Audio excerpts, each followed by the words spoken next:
नमस्कार विद्यार्थी मित्रांनो, एमपीएससी गाईडच्या प्लॅटफॉर्मवर तुमचं स्वागत आहे. मी Akshay Kadam, academic director MPSC guide आणि त्याचसोबत डिरेक्टर दार्शनिक IAS.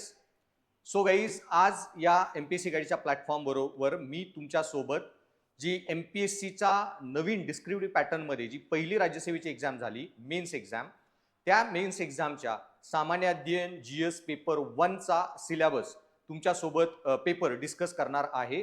सो या सामान्य अध्ययन पेपरचं सखोल विश्लेषण आपण करूयात. कशा प्रकारचे प्रश्न आले, कुठल्या कुठल्या टॉपिकवरून किती मार्काचे प्रश्न आले, हे सगळं आपण नीट ॲनालाइज करूयात आणि त्याच्यामध्ये त्या प्रश्नाचं स्वरूप कसं होतं हे बघण्याचा प्रयत्न करूयात, समजण्याचा. आणि सो प्रश्नाची एक्झॅक्ट डिमांड काय होती ते जाणणं खूप गरजेचं आहे. टू द पॉइंट लिहिणं खूप गरजेचं आहे.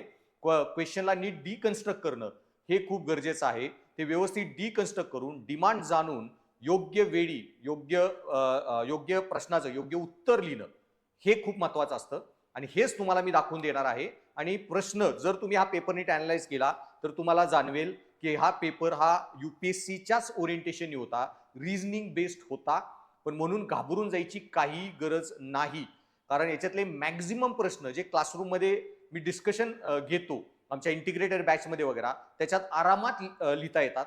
इथिक्सचा जो पेपर झालेला, माझी इंडिव्हिज्युअल बॅच असते नीतिशास्त्राची, पूर्ण पेपर मधील फक्त सेक्शन ए मधील एक प्रश्न सोडला तर बाकी सर्व पेपर आरामात नीतिशास्त्राच्या क्लास नोट्स डिस्कशन मधून सॉल्व्ह करणं शक्य होतं. आणि त्याचबरोबर निबंधाची जी बॅच आहे, 8 पैकी 5 निबंध राज्यसेवेच्या मुख्य परीक्षेमध्ये हे क्लासमधील डिस्कस केलेल्या थीमवरून आले. ओके, त्याच्यामुळे तुम्हाला जर योग्य कंटेंट असेल ना तर बाकी ह्या ज्या छोट्या मोठ्या गोष्टी आहेत आणि याची काळजी तुम्ही केली, आरामात तुम्ही चांगले मार्क मिळवू शकता. सो हाच इश्यू होता की ह्या पेपरमध्ये पण की कंटेंट तुम्हाला काही भिण्याची गरज नाही. आमचा एमपीएससी गाईडचा क्लास जो ऑलरेडी 7-8 वर्ष आम्ही UPSC गाईडच्या नावाने भारतात बऱ्याच ठिकाणी ही क्लास चालवत आहे. सो आम्हाला जो UPSC गाईडचा एक्सपिरियन्स आहे, आम्ही एमपीएससी मध्ये पण मराठीमध्ये सेम दर्जा, same content, same notes, same lecture, same faculty, MPSC म्हणून काही इझी शिकवा वगैरे असले प्रकार करत नाही. जे UPSCला UPSC दर्जाचं आहे तेच एमपीएससीला आम्ही शिकवतो आणि तेच आता या पेपरच्या विश्लेषणातूनही आपण अभ्यासण्याचा प्रयत्न करू. सो जर तुम्ही राज्यसेवेचा हा पेपर बघितला, त्याचे मार्क्सचा डिस्ट्रीब्युशन जर आपण पाहिलं तर तुम्हाला जाणवेल की ऑलमोस्ट हिस्ट्रीवर 9 प्रश्न आले 105 मार्काला. ऑब्व्हियसली हिस्ट्री महत्वाचा टॉपिक आहेच. जॉग्राफीत 8 प्रश्न आले 85 मार्काच्या आसपास आणि सोसायटीचे 4 प्रश्न जवळपास 60 मार्काला. ओव्हरऑल असं डिस्ट्रीब्युशन होतं 3 मुख्य विषयांचं. पण याच्यामध्ये मग तुम्ही म्हणसाल भारतीय समाजाला कमी प्रश्न येतात. ओके, तर हा मूर्खपणा ठरेल. का? कारण हिस्ट्रीमध्ये जरी 9 प्रश्न आले असले तरी ते 4 भागातून आलेले आहेत. Modern Indian history, world history, post independent India आणि कल्चर. ओके, सो 4 भाग वाचून 105 मार्क मिळवायचे, 4 पुस्तकं वाचून, का भारतीय समाजचा एक छोटं डॉक्युमेंट्स 101 पेजेसचं ते वाचून 100 मार्क मिळवायचे, 60 मार्क मिळवायचे.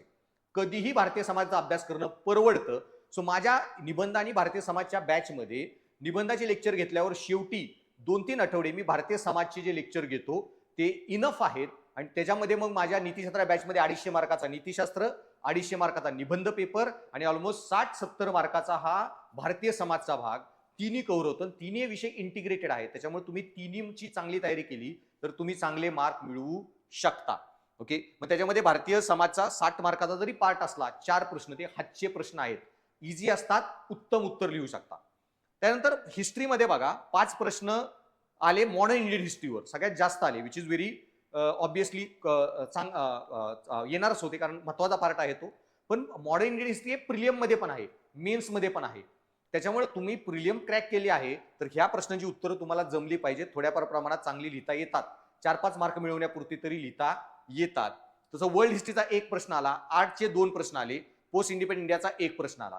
याला तुम्ही वेळ घालवायचा किती, ओके, हेही तुम्हाला कळलं पाहिजे. त्याच्यामुळे मी एक आन्सर रायटिंगची बॅच घेत असतो.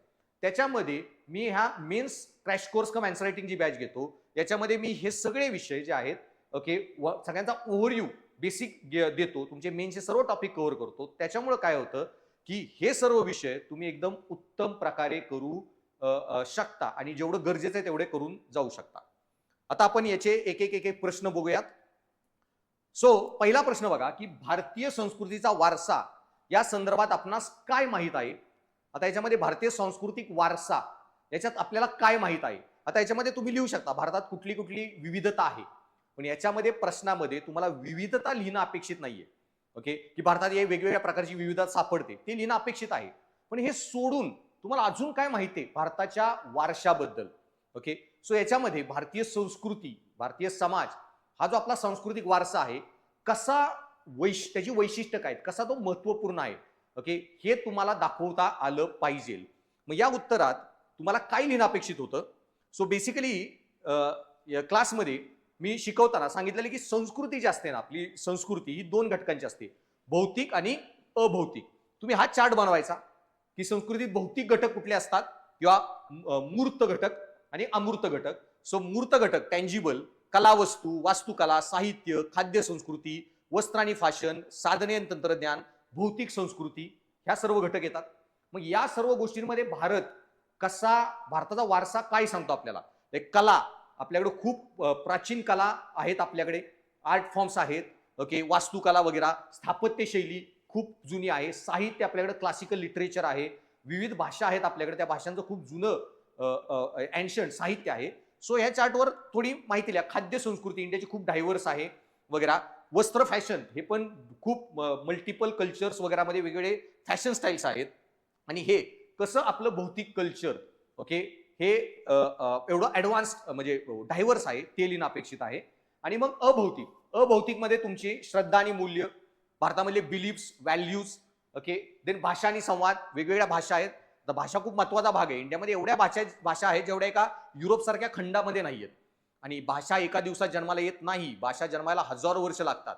आणि एवढ्या भाषा भारतात जन्माला आल्या, हे त्या विविधतेचा सगळ्यात महत्वाचा अंग आहे. भाषा एवढी महत्वाची असते समाजामध्ये, संस्कृतीमध्ये, की संस्कृतीला नावच भाषेमुळे मिळतं. मराठी संस्कृती, गुजराती संस्कृती, तमिळ संस्कृती, okay, so Tamilian culture, Marathi culture.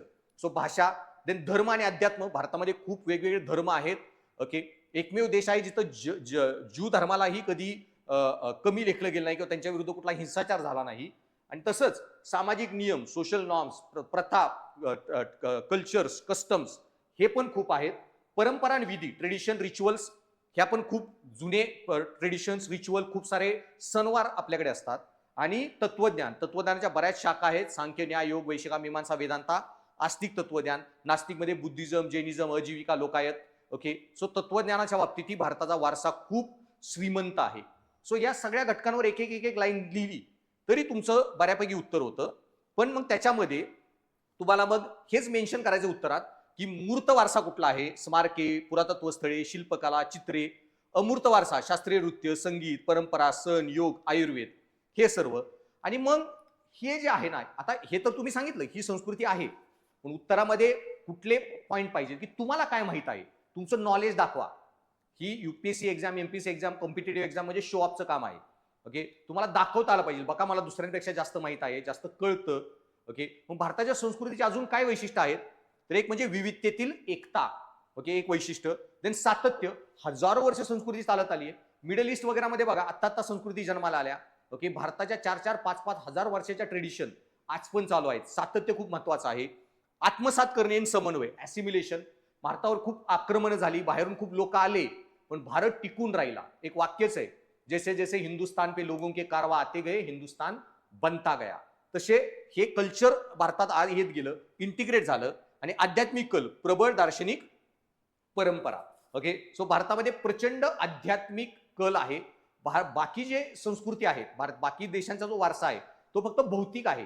भारतामध्ये भौतिक आणि अध्यात्म खूप जवळून जोडलेलं होतं.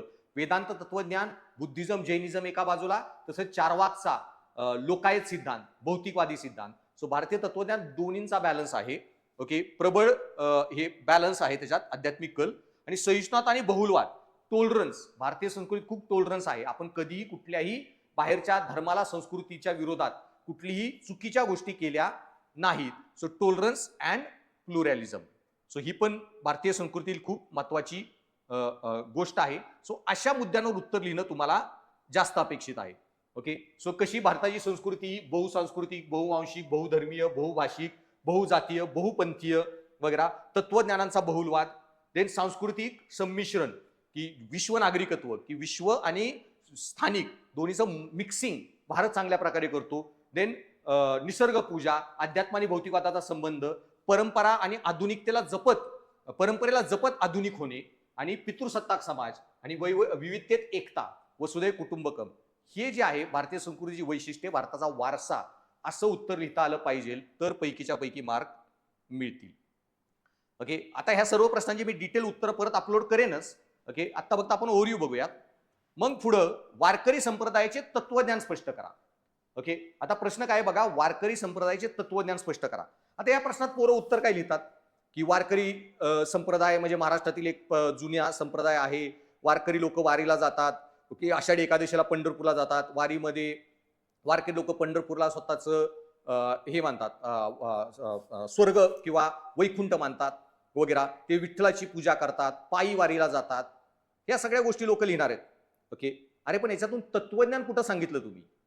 ओके, एमपीएससी युपीएससी मध्ये असल्या गोष्टींचं काही तिथं मार्क मिळणार आहे, त्याला काही जागा नाहीये. तुम्हाला तत्वज्ञान वेदांताचं वारकऱ्यांचं हे लिहिता आलं पाहिजे.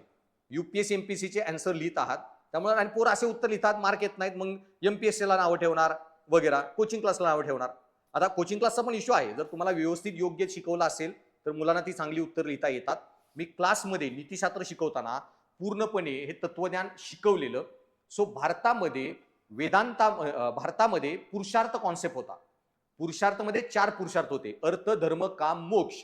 त्यात मोक्ष कसा प्राप्त करायचा याच्यात 2 तत्वज्ञान आले, आस्तिक आणि नास्तिक. आस्तिक मध्ये परत 6 जन्माला आल्या, सांख्य, न्याय, योग, वैशिका, मीमांसा, वेदांता. आणि नास्तिक मध्ये बुद्धिझम, जैनिझम, अजीविका, लोकायत वगैरे. आणि या नास्तिक वेदांत परंपरेमध्ये वेदांतामध्ये एक येते ज्ञान वेदांत आणि एक भक्ती वेदांत. आणि या भक्ती वेदांतामध्ये परत 2 येतात, निर्गुण भक्ती वेदांत, सगुण भक्ती वेदांत. आणि सगुण भक्ती वेदांताची एक शाखा म्हणजे आपला वारकरी संप्रदाय. हे तुम्हाला एक्सप्लेन करता आलं पाहिजे. सो बेसिकली या प्रश्नाच्या उत्तरामध्ये तुम्हाला ह्या चार्टनीच डायग्राम चालू करायची. ओके, भारतीय तत्वज्ञानाला पुरुषार्थ कन्सेप्ट, अर्थ, धर्म, काम, मोक्ष.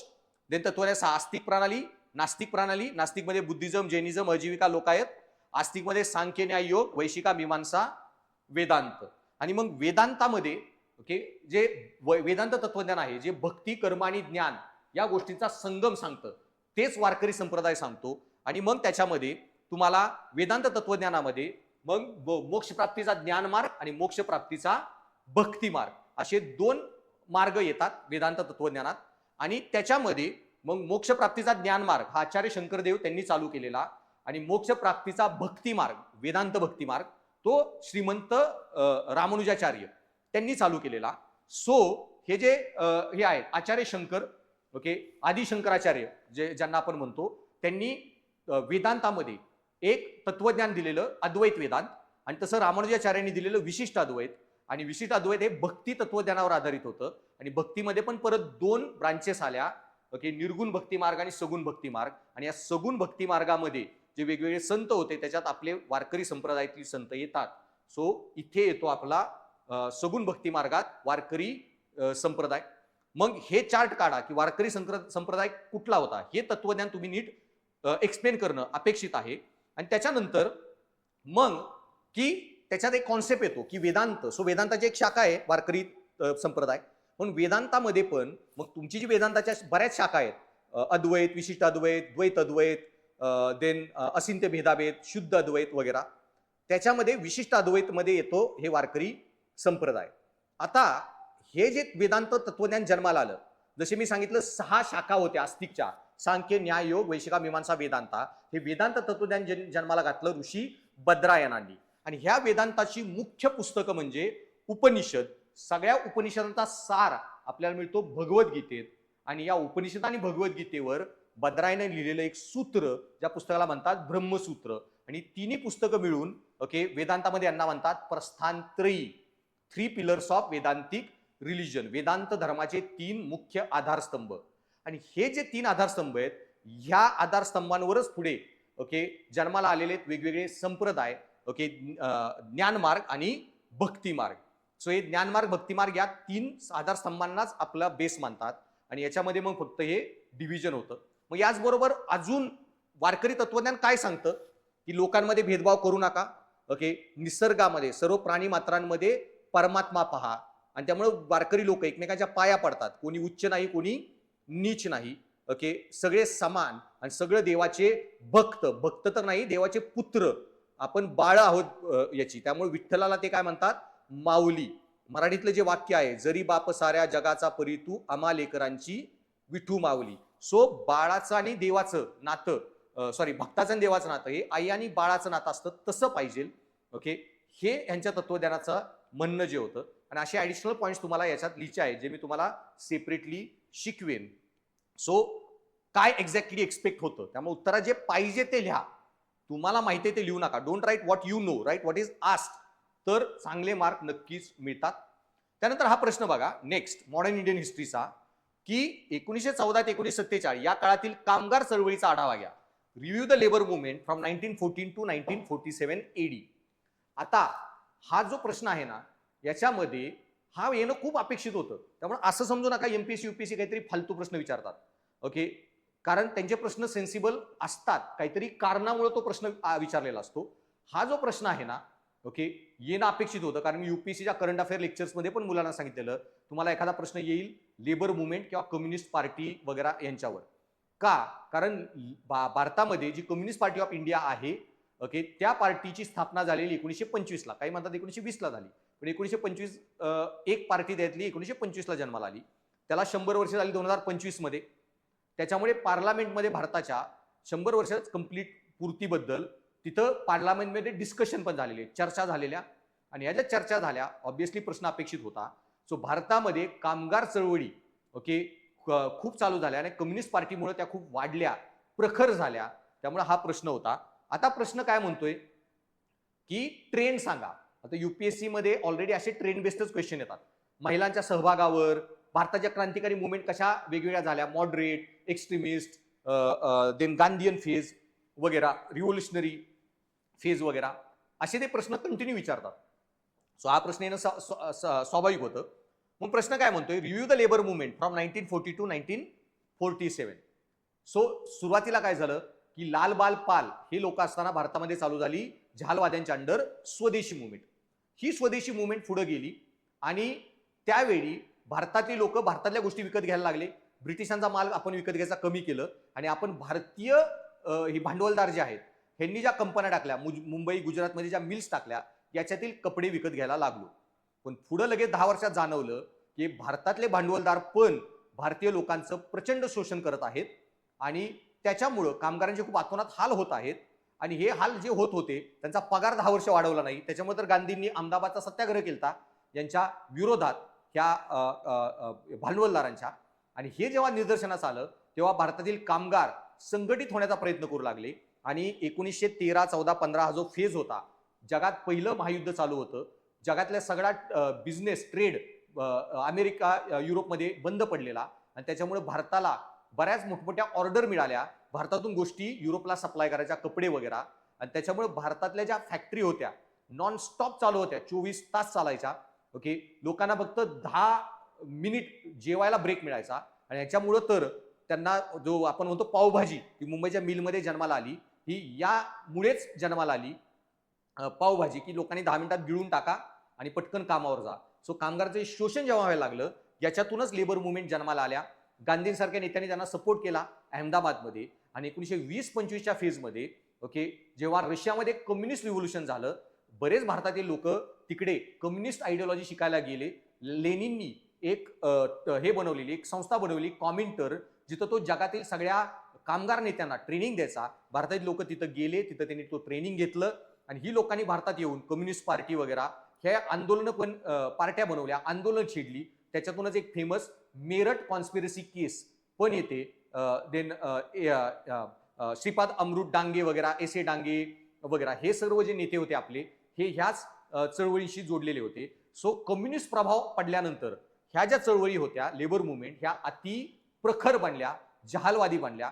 आणि त्याच्यानंतर पुढे, ओके, 30-35च्या फेजमध्ये याच्यामध्ये नेहरू, बोस हे नवीन जे नेते उदयास आले, त्यांनी कामगार चळवळींना पाठिंबा दिला. आणि 1940-42 पर्यंत कामगार चळवळींना हे कळालं की त्यांचं भलाई, कामगारांची भलाई ही भारताच्या स्वातंत्र्याशी जोडलेली आहे आणि भारताच्या स्वातंत्र्यातूनच त्यांचे कामगार हिताचे कायदे बनू शकतात. इंग्रज आहे तोपर्यंत बनू शकत नाहीत. त्यामुळे कामगार चळवळीने गांधींच्या नेतृत्वाखाली भारत छोडो आंदोलनालाही प्रचंड सपोर्ट केला आणि त्याच्यामुळं त्यापासून ते भारतीय स्वातंत्र्य लढ्याशी ह्या कामगार चळवळी जोडल्या गेल्या. ही फेज तुम्हाला उत्तरामध्ये लिहिता आली पाहिजे. हे ट्रेंड तुम्हाला दाखवता आला पाहिजे. हे रिव्ह्यू जे सांगितलंय की चळवळींचा आढावा, असा आढावा घेता आला पाहिजे. सो मी जे सांगितलं की 1914 पूर्वी कामगारांना बऱ्याच समस्या भेडसावत होत्या. कमी वेतन, खूप जास्त काम, कामगारात असंतोष अस्तित्वात होता, ते विखुरलेले होते, असंघटित होते. युद्ध काळाच्या वेळेमध्ये त्यांच्यामध्ये संघटित ते व्हायला प्रयत्न करू लागले. महायुद्ध झाल्यावर प्रचंड काम, वेतन योग्य नाही, बरंच हे कामगारांचं शोषण, आणि त्याच्यामुळे संघटित होऊन त्यांनी कामगारांचे संप करण्याचे प्रयत्न केले. त्याच्यानंतर मग दुसऱ्या टप्प्यामध्ये संघटित कामगार संघटनावाद, इंडियामध्ये all India trade union Congress बनली. काँग्रेसचा एक ते गट बनले आणि त्याच्यामध्ये लाल लजपत राय, M.N. जोशी यांनी कामगार चळवळीला राष्ट्रवादाशी जोडण्याचा प्रयत्न केला आणि कामगार चळवळीला एक संस्थात्मक रूप मिळालं. All India trade union Congress ह्या संस्थेमुळे कामगारांची एक मोठी संस्था बनली. तिसऱ्या टप्प्यामध्ये कामगार चळवळीमध्ये कम्युनिस्टवाद आला.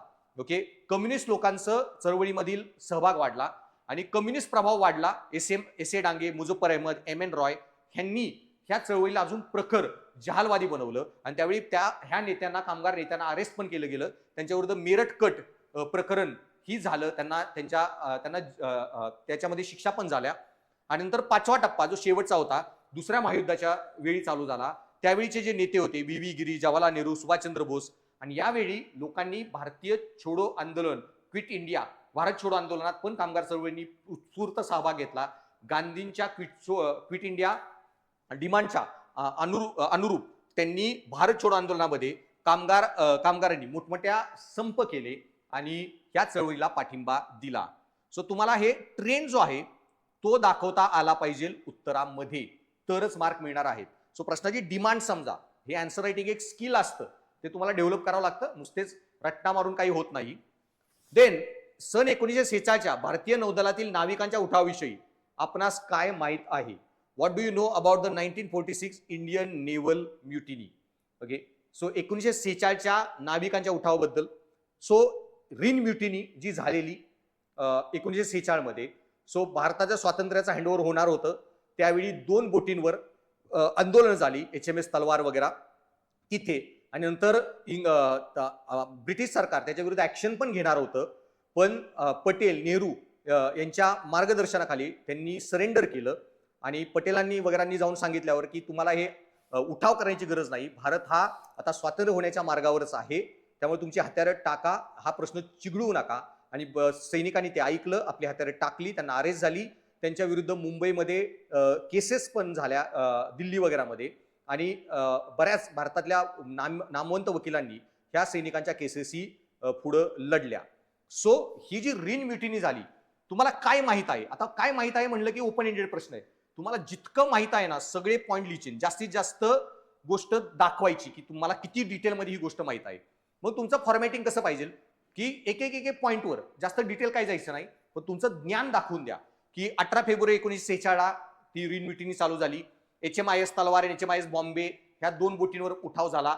कराची, कलकत्ता, मद्रास या बंदरात त्याचा प्रसार झाला. 3 वाक्य इथेच. तात्काळ कारणे जी होती त्या उठावाची, त्याच्यावर 1 वाक्य लिहा. वांशिक भेदभाव, कामाच्या ठिकाणी खूप खराब परिस्थिती होती, निकृष्ट अन्न, कमी वेतन, कठोर शिस्त आणि राजकीय जागृती, INA खटल्यांचा प्रभाव आणि राष्ट्रवादी भावना. आणि जे आझाद हिंद सेना जी भारतात आलेली, ओके, आझाद हिंद फौज. आता या आझाद हिंद फौजेमध्ये जे लोक होते, जे नंतर लढाईमध्ये आझाद हिंद सेना हरली, इंग्रजांनी बरेच ही लोक अरेस्ट केली, आझाद हिंद सेनेचे सैनिक, आणि हे जे सैनिक अरेस्ट केले गेले ते त्यांच्या विरुद्ध दिल्लीमध्ये रेड फोर्ट ट्रायल्स ह्या चालल्या. लाल किल्ल्यामध्ये ज्या त्यांच्या विरुद्ध केसेस चालू झाल्या, खटले चालू झाले. आणि हे सैनिक आधी कोण होते? जपानकडे हे सैनिक कुठून गेले? हे सैनिक भारताचे सैनिक होते, ब्रिटिशांचे, जे जपानने अरेस्ट केलेले, जे त्यांनी पुढे सुभाषचंद्र बोसांना INA बनवायला दिली. सो हे सैनिक एकेकाळी स्वतःच्याच खांद्याला खांदा भिडवून लढलेले भारतीय सैनिकांच्या. आज तेच सैनिक तिथं लाल किल्ल्यामध्ये खटले त्यांच्यावर चालू आहेत आणि बाकी जे भारतातले सैनिक आहेत ते ब्रिटिशांची चाकरी करत आहे. लोकांमध्ये ती खदगत होती की माझेच भाऊबंद जे आम्ही खांद्या खांद्याला लढलेलो, आज त्यांच्यावर खटले चालू आहेत त्यांच्याच देशामध्ये. याच्यामुळे पण इंग्रजांविरुद्ध द्वेष वाढला. सो INA खटल्यांचा प्रभाव आणि राष्ट्रवादी भावना. आणि ओव्हरऑल नाविकांनी HMIS तलवार येथे संप केला. लवकरच 20,000 सैनिकांनी आणि 70 पेक्षा अधिक जहाजे आणि 20 किनारे आस्थापने यात सहभागी झाली. आणि त्यावेळी त्यांनी काँग्रेसचा ध्वज, मुस्लिम लीगचा ध्वज, कम्युनिस्ट पार्टीचा ध्वज हा पण फडकवला. म्हणजे त्यांनी भारताच्या स्वातंत्र्यालाही सपोर्ट केला इनडायरेक्टली आणि सर्व पक्षांचे झेंडे त्यांनी फडकवले. म्हणजे ते दाखवून दिलं की आमच्यामध्ये युनिटी आहे. ओके, पक्षांतर्गत कुठले भेदभाव नाही, हिंदू मुस्लिम सगळे एकत्र आहेत. सो या ओरिएंटेशननी तुम्हाला आन्सर लिहिणं गरजेचं आहे. मग त्यांचे मागण्या काय होत्या की चांगली वागणूक, राजकीय कैद्यांची सुटका, जे रेड फोर्ट ट्रायल्स मध्ये लोक अरेस्ट केले आहेत त्यांची सुटका करा आणि ब्रिटिश सत्तेचा अंत, हे अल्टिमेट जे म्हणणं होतं. आणि उठावाचे स्वरूप केवळ आर्थिक नव्हते, राजकीय आणि वसाहतवाद विरोधीही होते वगैरे.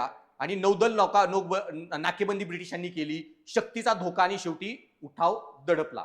आणि शक्ती पण वापरायचा ब्रिटिशांनी प्रयत्न केला, तो दडपायला. आणि मी जे सांगितलं, सरदार वल्लभभाई पटेल यांनी नाविकांना शरण यायला सांगितलं, नाविक शरण आले. काँग्रेस आणि मुस्लिम लीग यांनी शस्त्र उठावाला समर्थन दिले नाही, त्यांना शस्त्र टाकायला लावली. आणि अराजकतेची भीती आणि स्वातंत्र्याच्या वाटाघाटीवरील नियंत्रण गमावण्याची त्यांना भीती होती.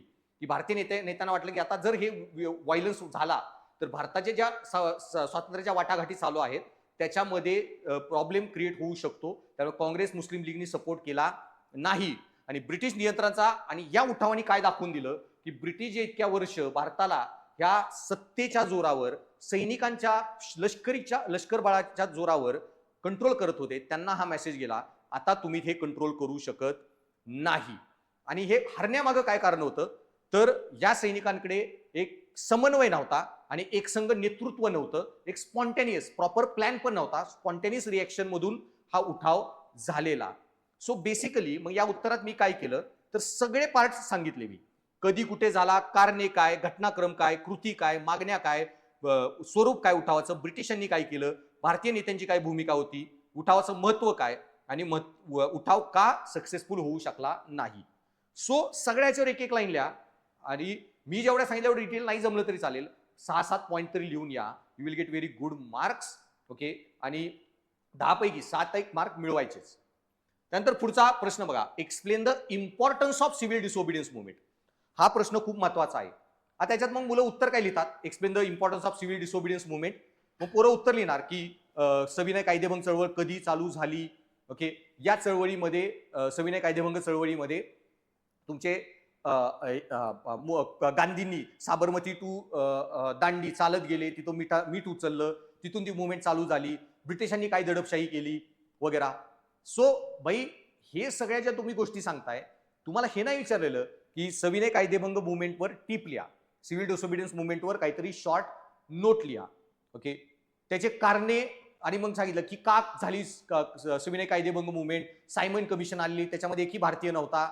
ओके, वगैरे वगैरे. मोतीलाल नेहरू रिपोर्ट आपण इंग्रजांना सबमिट केलेला, त्याच्यावेळी ठरलेलं की एका वर्षात या मोतीलाल नेहरू रिपोर्टवर अंमलबजावणी नाही झाली तर हे सिव्हिल डिसोबिडियन्स मुवमेंट चालू केली जाईल वगैरे. सो हे तुम्ही कारण सांगताय, ह्याचे परिणाम पण लिहून येचाल, मार्क मिळणार नाहीत. सिव्हिल डिसोबिडियन्स मुवमेंटचं महत्व सांगायचं आहे. महत्व काय होतं, ही पहिली मुवमेंट होती की जी पूर्ण जगामध्ये पसरली, भारतामध्ये पसरली. भारताच्या कानाकोपऱ्यातून लोक होते, करोडो लोकांनी सहभाग घेतला. पहिली मुवमेंट होती ज्याच्यामध्ये 60-70% भारतीय महिला होत्या. ओके, ही पहिली मुवमेंट होती जिनी स्वातंत्र्य लढ्याला लोकांच्या जीवनाशी जोडलं, मिठाशी जोडलं. ओके, मिठाचा सत्याग्रह करून छोट्या छोट्या गोष्टींशी जोडलं, दैनंदिन जीवनाशी. ब्रिटिशांचं जे वसाहतवादी धोरणं होती ही लोकांच्या दैनंदिन जीवनाशी गांधींनी जोडली. ह्या मुवमेंटमुळे गांधी अख्ख्या जगाचे नेता म्हणून उदयास आले, जगामध्ये त्यांना रिकॉग्निशन मिळालं. आणि सत्याग्रह टेक्निकली तुम्ही केवढी मोठी आंदोलन घडवून आणू शकता, करोडो लोकांना आंदोलनात सहभागी घेऊन शांतीने आंदोलन घडवून आणू शकता, ही जी वृत्ती आहे ही गांधींनी जगाला सत्याग्रहाचे पॉवर, महत्व दाखवून दिलं या मुवमेंटद्वारे. कारण त्याच्या आधीच 10-15 वर्ष युरोपमध्ये एवढा खून करावा चालू होता, 50-60 वर्ष. जर्मनी युनिफिकेशन, इटलीचं युनिफिकेशन, रशियात राज्यक्रांती, खूप खून खराबे झाले होते. सो पॉलिटिकल सायन्समध्ये एक नवीन आयडिया गांधींनी या स्वरूपात जगाला दिली. आणि ही पहिली मुवमेंट होती भारतात झालेली ज्याचा इंटरनॅशनल कव्हरेज झालं. इंडिया टाइम्स मॅगझिन जे आहे त्याच्या फ्रंट पेजवर गांधींचा फोटो होता. जगातल्या सगळ्या न्यूज पेपरमध्ये ही मुवमेंट कव्हर केली जात होती. बरेच वेस्टर्न मोठमोठे जर्नलिस्ट आले होते ही मुवमेंट कव्हर करायला. तुम्ही मुवमेंटचं महत्व सांगा तर मार्क आहे. ओके, आणि नंतर मग येऊन पोरं रडणार, अरे मार्कच नाहीत आले. सो तुम्हाला प्रश्नात काय विचारलं होतं आणि काय लिहिणं अपेक्षित आहे हे बघणं खूप गरजेचं आहे. ओके, त्याच्यानंतर what do you know about. मग आता हे जे महत्वाचे पॉईंट आहेत, ओके, की मी इथे एनलिस्ट केलेले आहे, जे मी तुम्हाला नंतर क्लासमध्ये सेपरेट क्वेश्चन घेऊन डिस्कस करेन. की अजयतेच्या मिथकाचा भंग, की सीडीएम मुवमेंटमध्ये इंग्रजांना कळालं की बाई ते भारताच्या लोकांच्या मताशिवाय चालवू शकत नाहीत. राष्ट्रवादाचे लोकशाहीकरण झाले. ओके, नॅशनलिस्ट मुवमेंटला डेमोक्रेटिक मॅनरनी कसं एक्सप्रेस करावं हे गांधींनी भारताला शिकवलं आणि भारतीय लोकांनी ते शिकून करून दाखवलं. करोड लोक शांतीने आंदोलन करू शकतात. महिलांचा सहभाग प्रचंड मोठ्या प्रमाणात होता आणि ही मुवमेंट पहिली नॅशनल लेवलला शेतकरी, महिला, विद्यार्थी, शहरी वर्ग सगळ्यांचा सहभाग होता. आणि दैनंदिन जीवनाचे राजकीयकरण, लोकांच्या दैनंदिन जीवनापर्यंत गांधींनी ब्रिटिशांची धोरणं कशी तुम्हाला इन्फ्लुएन्स करतात हे दाखवलं आणि भारताची राष्ट्रवादी चळवळ ही गावागावांपर्यंत लोकांच्या दैनंदिन जीवनाशी जोडली. ह्या मुवमेंटला मी जे सांगितलं की प्रचंड आंतरराष्ट्रीय मान्यता मिळाली, सगळीकडे ती कव्हर झाली. तसेच गांधी आणि काँग्रेस राष्ट्र निर्माते म्हणून की गांधी आणि काँग्रेस हे भारतातली सगळ्यात महत्वाची संस्था म्हणजे काँग्रेस आणि त्यांचे लीडर म्हणून गांधी आणि हेच जगावर राज्य करणार. ओके, भारतावर हेच भारताचं भविष्य ठरवणार अशी गांधींची इमेज या मुवमेंटनी बनवली. गांधी राष्ट्र निर्माते बनले, जागतिक नेते म्हणून उदयास आले आणि ब्रिटिशाच्या सभ्यतेच्या ध्येयाचा भांडाफोड हा टेक्निकल पॉईंट आहे. इंग्रजी म्हणत होते की आम्ही इथं भारतीय लोकांच्या भलाईसाठी आहे, पण जे लोक मिठाच्या कायद्यासाठी लढतायत त्यांना तुम्ही एवढ्या अमानुषपणे मारहाण केली, अत्याचार केले, आंदोलन दडपण्याचा प्रयत्न केला. याच्यावरून ब्रिटिशांचं हे जे मिथक होतं सभ्यतेचं, ओके, व्हाईट्स मॅन बर्डन वगैरे, हे डिस्ट्रॉय झालं आणि ब्रिटिशांचं नग्न रूप थोडक्यात भारतीय लोकांना कळाले किती नालायक आहेत. आणि गांधीवादी लोकशाही अहिंसक मार्ग सत्याग्रह हा जगाला कळाला, जगापर्यंत पोहोचला आणि समान अटींवर घटनात्मक मान्यता. आणि पहिली मुवमेंट होती सिव्हिल डिसओबिडियन्स, ज्याच्यामध्ये ब्रिटिश आणि गांधी, आयर्विन आणि गांधीमध्ये चर्चा झाली. गांधी कोणती गुलाम म्हणून गेले नाहीत, तर गांधींना इन्व्हिटेशन दिलं गेलं तर तुम्ही या चर्चेला. गांधी आणि आयर्विन एका लेवलवर, ओके, एकमेकांशी चर्चेला, कोणी गव्हर्नर नाही बोलवलं, भारताच्या गव्हर्नर जनरलनी डायरेक्ट गांधीला बोलवलं. सो पहिल्यांदा भारतातला कुठला तरी नेता इंग्रजांना एक सेम लेवलवर भेटत होता. सो हे झालं महत्व. ह्या मुवमेंटनी कसं भारतामध्ये हे केलं, त्याचं महत्व काय होतं, की ही मुवमेंट युनिक कशी होती हे तुम्हाला सांगता आलं पाहिजे तर मार्क मिळणार आहेत. देन पुढे, what do you know about regionalization on language in the post independence. एकमेव प्रश्न होता स्वातंत्र्यानंतरच्या भारतावर. तर स्वातंत्र्यानंतरच्या भारताबद्दल, ओके, स्वातंत्र्य काळात भाषावर प्रांतरचनेविषयी आपणास काय माहीत आहे. सो भारत स्वातंत्र्य झाल्यावर ज्या प्रांतवार भाषांची रचना झाली, ओके, याच्याबद्दल तुम्हाला काय माहीत आहे. सो काय माहीत आहे असा प्रश्न आहे ना, आता त्यांनी सोपे प्रश्न विचारले, त्यामुळे काय माहीत आहे तर थोडं स्ट्रेट फॉरवर्ड लिहू शकता. मग इथं स्टार्ट टू एंड सगळंच लिहिचं आहे. तुम्हाला याच्याबद्दल काय माहीत आहे, एक एक वाक्य स्टार्ट करायचं. की गांधींनी 1909 मध्ये जे हिंद स्वराज पुस्तक लिहिलेलं, त्याच्यामध्ये गांधींनी लिहिलेलं की भारतामध्ये खूप विविधता आहे आणि त्याच्यामुळं भारतीय लोकांच्या जोपर्यंत रिजनल ऍस्पिरेशन्स सॅटिस्फाय होणार नाहीत, भारताचं युनिटी टिकू शकणार नाही. त्यामुळे भारतीय लोकांना त्यांच्या रिजनल हे डिमांड ज्या आहेत त्या पूर्ण करा. जर मराठी लोकांना महाराष्ट्र पाहिजे आहे तर महाराष्ट्र द्या, हे गांधींचं मत होतं. आणि ही भाषांतर पुनर्रचना भारताची करावी हे गांधी त्याच्या सपोर्टमध्ये होते. काँग्रेसनेही याला मान्यता दिलेली. मोतीलाल नेहरू रिपोर्ट जो आला, ओके, त्याच्यामध्ये पण लिंग्विस्टिक डिटर्मिनेशन ऑफ प्रोव्हिन्सेस, भारताची राज्य ही लँग्वेजवर आधारित असतील हे मान्य केलं गेलं. आणि त्याच्याच पुढे, ओके, भारत स्वातंत्र्य होईपर्यंत भारतामध्ये हेच होणार होतं, भाषांतर राज्यांची रचना होणार. ओके, सो भाषेनुसार राज्य बनवली जातील. पण भारत पाकिस्तानची फाळणी झाली.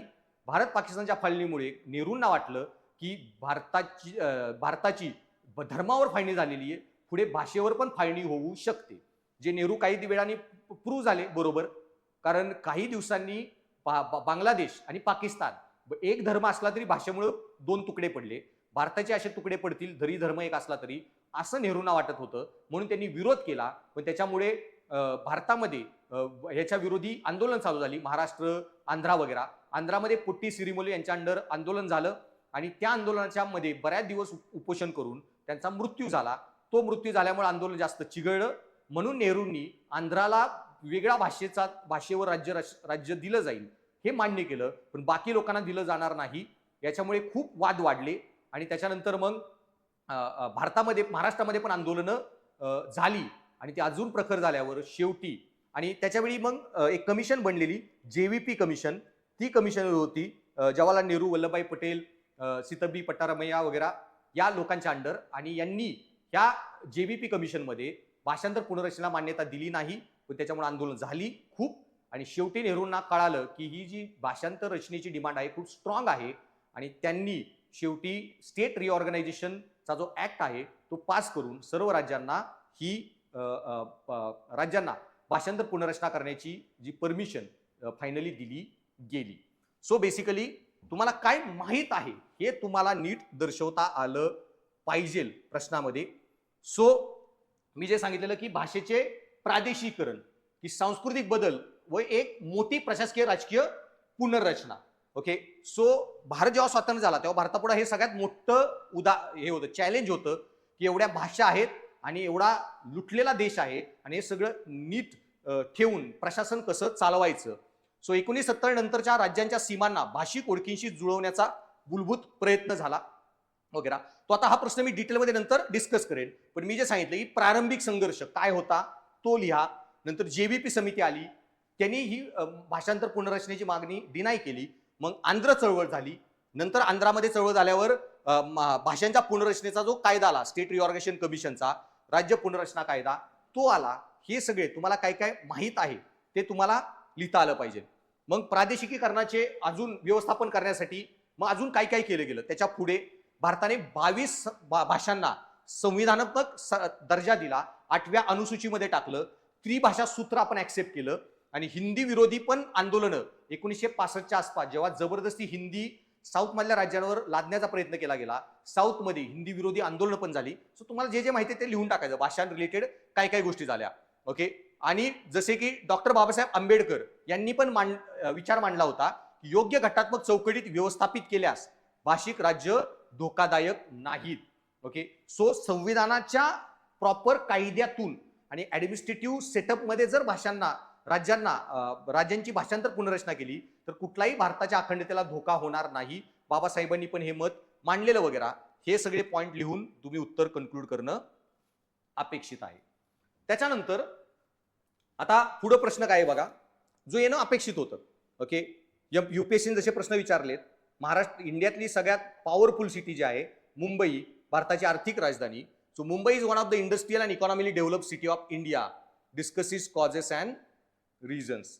ओके, सो का मुंबई ही भारतातील सगळ्यात इंडस्ट्रियल आणि इकॉनॉमिकली डेव्हलप राजधानी का आहे. आता लक्षात घ्या की तुमच्या MPSC UPSC एक्झाम मध्ये 20-25 सफिक्सेस येतात. ओके, वेगवेगळी चर्चा करा, मूल्यमापन करा, विश्लेषण करा, चिकित्सात्मक विश्लेषण करा, कारणे द्या, परिणाम सांगा, तुलना करा, असे बरेच सफिक्सेस आहेत. तर माझ्या आन्सर रायटिंग बॅचमध्ये मी सगळे शिकवत असतो. Analyse causes, factor, enlist, enumerate, highlight, importance, significance, महत्व सांगा. अशा प्रकारे प्रत्येक सफिक्स आल्यावर त्याच्यात काय लिहायचं आहे, ओके, हे तुम्हाला कळणं खूप गरजेचं आहे. प्रत्येक सफिक्स वेगळं असतं, प्रत्येक सफिक्सची डिमांड वेगळी असते, ती तुम्हाला नीट कळून उत्तर लिहिता आलं पाहिजे. मग त्याच्यानुसार ठरतंय तुम्ही इंट्रो कधी करायचा, कन्क्लुजन कधी करायचं, नाही करायचं, काय लिहायचं आहे. आता ह्या प्रश्नामध्ये त्यांनी काय विचारलंय, कारणे द्या. असा जर प्रश्न आला ना तर काही इंट्रो कन्क्लुजन लिहायचं नाही, स्टार्ट टू एंड जमतील एवढी कारणं देत जायचं. ओके, 15-20 कारणं द्या आणि एका पाठोपाठ एक कारणं देत राहा जितके जास्त. मग आता मुंबई का सगळ्यात महत्वाची आहे. कुठला MPSCचा प्रिलियम क्रॅक केलेला मुलगा ह्या प्रश्नाचं उत्तर लिहू शकणार नाही. अरे कोणी मुलगा याचं उत्तर लिहू शकतो. ओके, आणि ते जर लिहायचं असेल, ओके, तर तुम्हाला तेच उत्तर तुम्ही लिहिलं जास्त मार्क मिळणार नाही. मग दुसऱ्या मुलांनी ह्या प्रश्नामध्ये 4 किंवा 5 कारणं लिहिली, तुम्ही 8-10 कारणं लिहिणं अपेक्षित आहे. मग ही कारणं कशी आठवायची, कशी लिहायची, ओके, त्यासाठी मी एक टेक्निक शिकवतो क्लासमध्ये. मल्टी डायमेन्शनलिटीचा एक चार्ट आहे, तो चार्टचा वापर करून तुम्ही ही कारणं लिहू शकता. पण जर मी उत्तर लिहिलं असतं तर मी कसं पूर्ण अनालिसिस करून ओके 15-20 फॅक्टर लिहून आलो असतो उत्तरामध्ये, नुसते पॉइंटर मारले असते.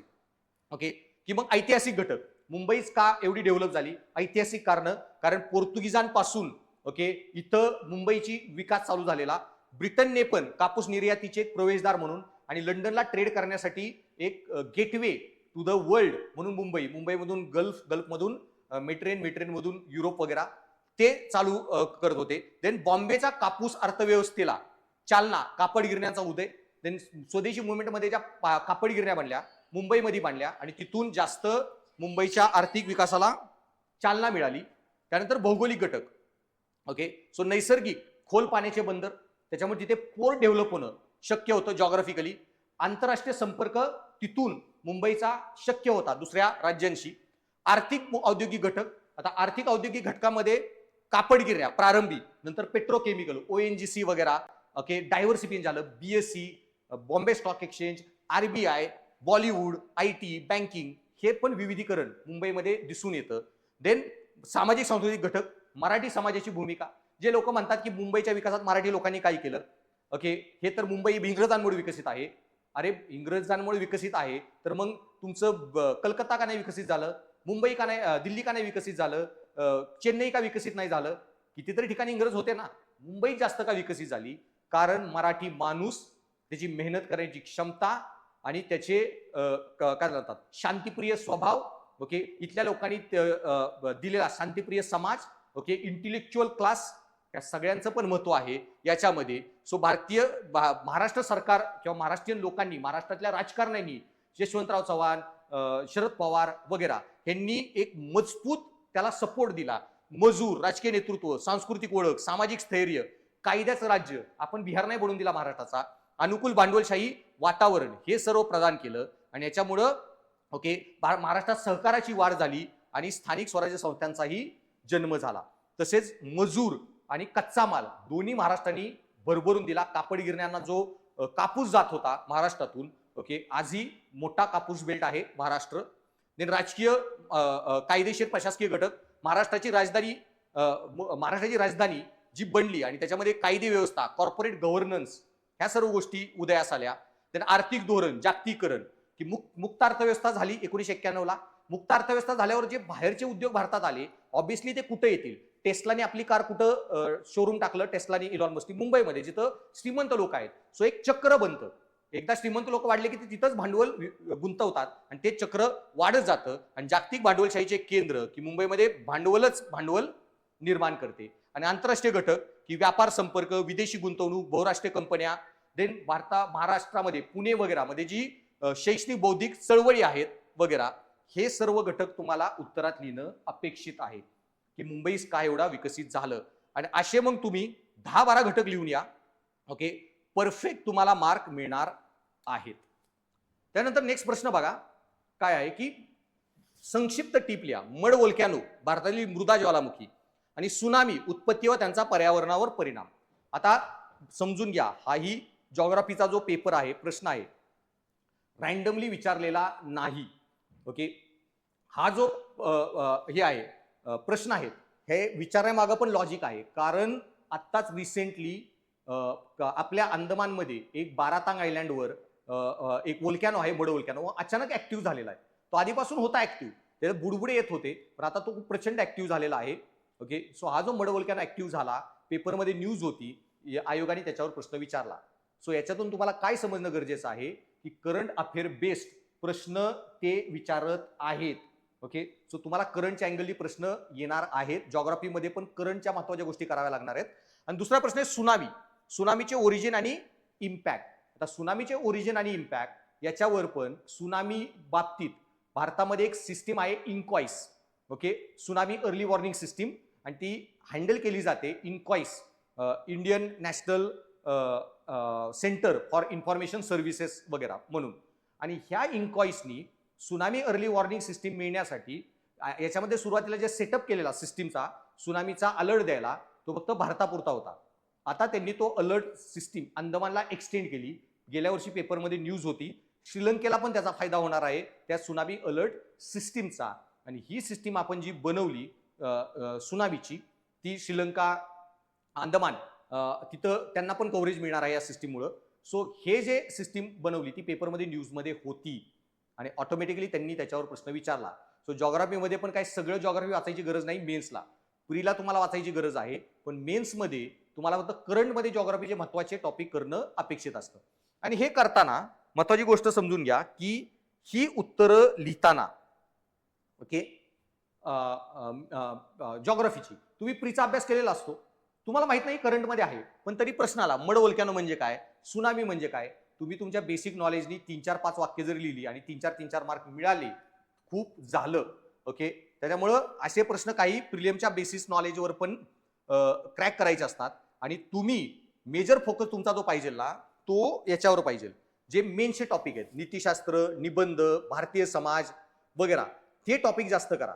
हे जे टॉपिक आहेत जॉग्राफी, हिस्ट्री वगैरे त्याच्यावर तुम्ही प्रिलियम्स आरामात काढू शकता. प्रिलियमच्या नॉलेजवर तुम्ही मेन्सचे प्रश्नाचे उत्तर लिहू शकता. देन पुढे बघा, भूकंपाच्या कारणांची चर्चा करा. भारतातील भूकंप प्रवण क्षेत्र सांगा. Discuss the causes of earthquake. State the earthquake prone zones in India.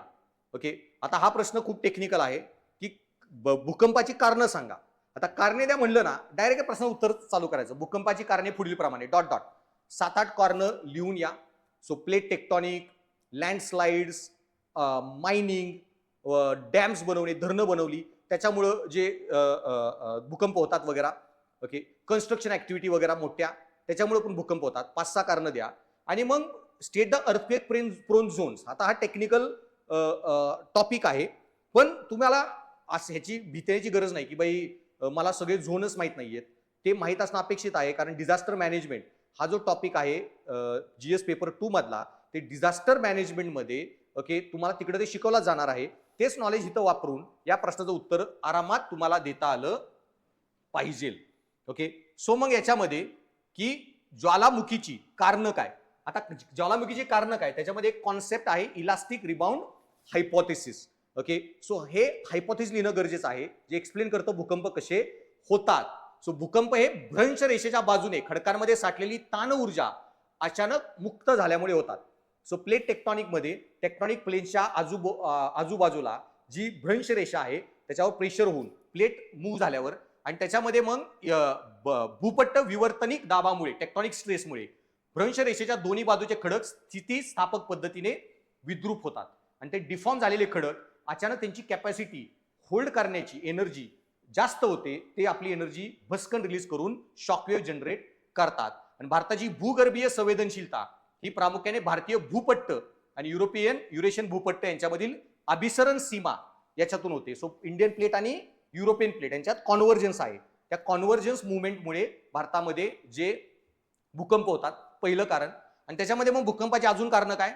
So tectonic causes, then plate interaction, conversion boundary interaction वगैरे, देन ट्रान्सफॉर्म फॉल्ट्स.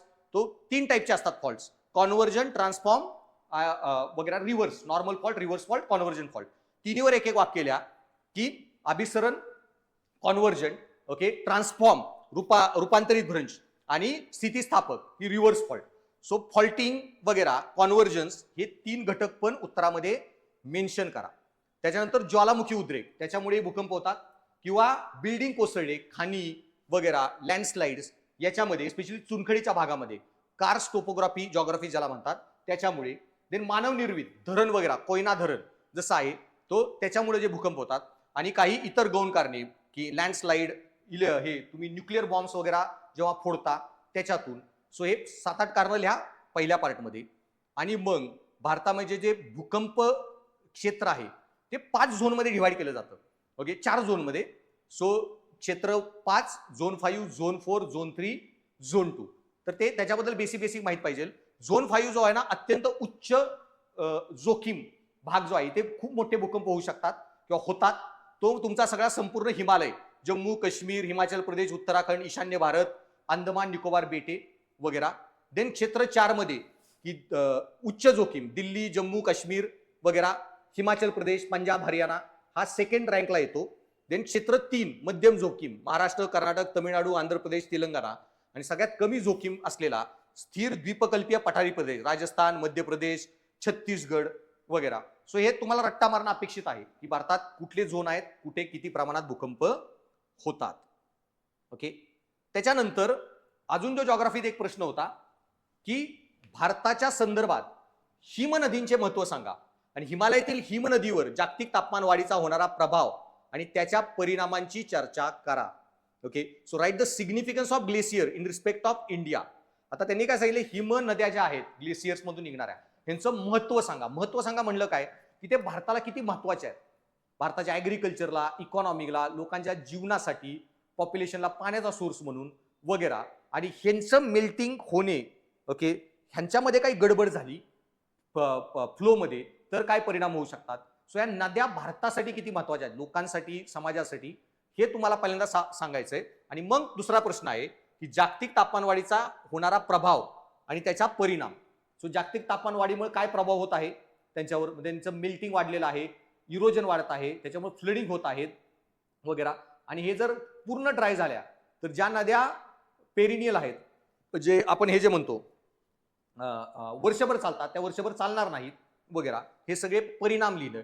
आता असे जर प्रश्न आले ना तर मला सांगा कोण प्रिलियम पास केलेला या प्रश्नाचं उत्तर लिहू शकणार नाही चांगलं. कोणीही एडागाबाडा जरी असेल तरी या प्रश्नाचं चांगलं उत्तर लिहू शकतो. ओके, पण त्याच्यासाठी तुम्हाला जर चांगले मार्क पाहिजे असतील तर इथं मार्क एकाच गोष्टीला आहेत, कंटेंट, चांगलं कंटेंट. बरेच लोक निबंध, नीतिशास्त्रात कंटेंटच नाही आहे यांच्याकडे, काही उत्तर लिहितात मग मार्क मिळत नाही. तुम्ही चांगलं कंटेंटनी लिहा, चांगली उत्तर लिहा, तुम्हाला नक्कीच चांगले मार्क मिळतील. सो त्याच्यानंतर जो प्रश्न आहे की explain the justice M G. Ranade's views on Indian economic development. Okay, आता हा खूप स्पेसिफिक प्रश्न आहे. असे प्रश्न प्रिडिक्ट करणं खूप अवघड असतं की रानडेंचं भारताच्या आर्थिक विकासात, महादेव गोविंद रानडेंचं हे सांगा योगदान, तुम्हाला त्यांचं तत्वज्ञान नीट माहीतच पाहिजे. मग या अशा परिस्थितीमध्ये काय करायचं. सो आता हा प्रश्न आला तर याचा अनालिसिस कसं करायचं.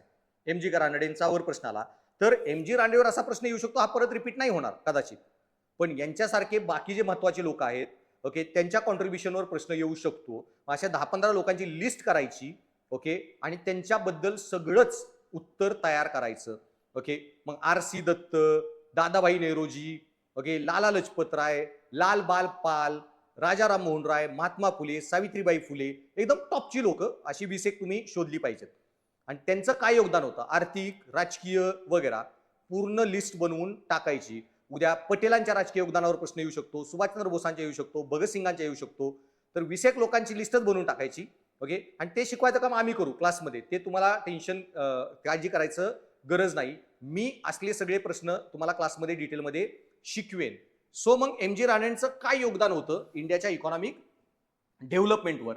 ओके, सो पहिलं तर तुम्हाला माहित पाहिजे ते मवाळ राष्ट्रवादी अर्थशास्त्रज्ञ होते. या प्रश्नाचं डिटेल अनालिसिस मी सेपरेटली टाकेन नंतर.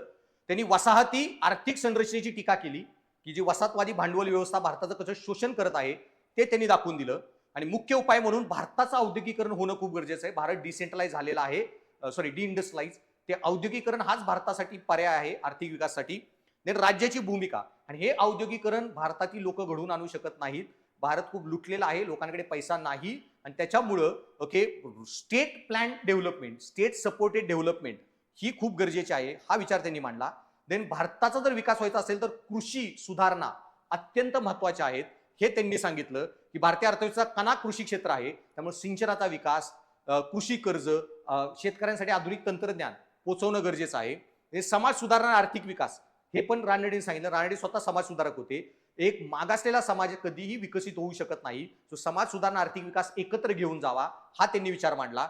स्वदेशी उद्योजकता प्रोत्साहन, आणि स्वदेशी उद्योजकांना, भांडवलदारांना प्रोत्साहन द्या, त्यांच्या सपोर्टमध्ये पॉलिसी बनवा, सो त्यांना कॅपेबल बना. राज्यांनी तर डेव्हलपमेंट करणं गरजेचं आहे विकास, पण प्रायव्हेट सेक्टरची पण मदत घ्या विकासामध्ये. आणि क्रमिकवाद, सुधारणावादी दृष्टिकोन, हळूहळू सो त्वरित मूलगामी आर्थिक बदल, त्या बदलास की काही रिव्होल्युशनरी चेंज करायची गरज नाही. हळूहळू ग्रॅज्युअली आपण भारताचा विकास घडवून आणू शकतो, कोणतीही इन्स्टॅबिलिटी क्रिएट न करता. ओके, आणि मावळ विचारवादी होते, ऑब्व्हियसली त्यांचे पॉइंट तोच असणार. आणि मुक्त व्यापार धोरणावर टीका, फ्री ट्रेड पॉलिसी नाही. भारत मागासलेला असताना त्याला जर आपण मुक्त बाजारपेठ बनवलं, भारताचा अजून एक्सप्लॉयटेशन होईल, शोषण होईल आपल्या संसाधनांचं, त्यामुळे भारताला प्रोटेक्शन्स पाहिजेत. आपण import export policy, trade tariff policy बनवणं गरजेचं आहे. हे विचार त्यांनी समाजापुढे किंवा देशापुढे तेव्हा मांडले. ओके. त्यानंतर 12वा प्रश्न बघा की explain the objective and method of the extremist group in Indian national movement. So 3 group होते, मॉडरेट, एक्स्ट्रीमिस्ट, ओके, आणि रॅडिकल्स किंवा रिव्होल्युशनरीज. तर एक्स्ट्रीमिस्ट ग्रुप जो आहे त्यांचे ऑब्जेक्टिव्ह काय होते आणि त्यांच्या मेथड्स काय होत्या. सो जहालवाद्यांचे ऑब्जेक्टिव्ह आहे ते स्वराज, चतुश्रुती प्रोग्राम, ओके, स्वदेशीचा पुरस्कार वगैरे, हे तुम्हाला लिहिणं गरजेचं आहे. आणि त्यासाठी त्यांनी ज्या टेक्निक वापरल्या, okay, passive resistance, boycott, national education वगैरे, आणि त्याच्यामध्ये मास मुवमेंट बनवण्याचा त्यांनी प्रयत्न केला जो त्यांना शक्य करता आला नाही. ओके. पण नॅशनलिझम त्यांनी लोकांचं खूप वाढवलं, तरुणांना नॅशनल मुवमेंटमध्ये सहभागी केलं. ओके. आणि क्रांतिकारी चळवळींना त्यांनी सपोर्ट नाही केला, पण क्रांतिकारी चळवळींना एक प्रकारे नैतिक योगदान त्या पुढे जाण्यासाठीचं हे जहालवादी लोकांनी केलं. सो तुम्हाला त्यांचं नीट सांगता आलं पाहिजे. ऑब्जेक्टिव्ह तर सांगता येतील, पण मेथड्सचं विश्लेषण हे तुम्हाला नीट करता येणं अत्यंत गरजेचं आहे. जहालवादी लोकांनी काय कॉन्ट्रीब्युशन केलं वगैरे. So that's all for now. Me second part जो आहे तो सेपरेटली तुम्हाला अपलोड करेन. त्याच्यामध्ये बाकी सर्व प्रश्न जे आहेत ते आपण अॅनालाइज करूयात. सो धन्यवाद लेक्चर ऐकल्याबद्दल. आणि आम्ही एमपीएससी यूपीएससी गाईडमध्ये इंग्लिश आणि मराठी दोन्ही इंटिग्रेटेड बॅच चालू केलेल्या आहेत किंवा पुढे पुढे चालू करत राहतो. आणि या बॅचमध्ये मी तुम्हाला गॅरंटी देईन की एमपीएससी मध्ये जे शिकवलं जातं ते सेम यूपीएससी दर्जाचं. बाकी क्लास सारखं की एमपीएससी म्हणजे काहीतरी सोपं आहे, एमपीएससी मध्ये जास्त अवघड गोष्टी करायची गरज नाही, हे चुकीचं आहे. सर्व प्रश्न एमपीएससीचे यूपीएससी टाईप दर्जाचे होते. आम्ही तुम्हाला तसं शिक्षण देऊ. आमच्या इंग्लिश यूपीएससी बॅचमध्ये जो टॉपिक चालू असतो सेम टॉपिक एमपीएससीच्या बॅचमध्ये चालू असतो. जे कंटेंट यूपीएससीला दिलं जातं मुलांना स्टडी मटेरियल तेच एमपीएससीच्या मुलांना दिलं जातं. कुठलाही चेंज मी करत नाही. गेली 8-10 वर्ष मी दिल्लीमध्ये शिकवत आहे. ओके. आणि त्याच्यामुळं मी आधी यूपीएससी शिकवली, जुन्या सिलेबसची एमपीएससी मध्ये मी कधीही शिकवलेलं नाहीये. त्यामुळे सर्व कंटेंट सर्व नॉलेज तुम्हाला एमपीएससी दर्जाचंच यूपीएससी दर्जाचंच इथे मिळेल.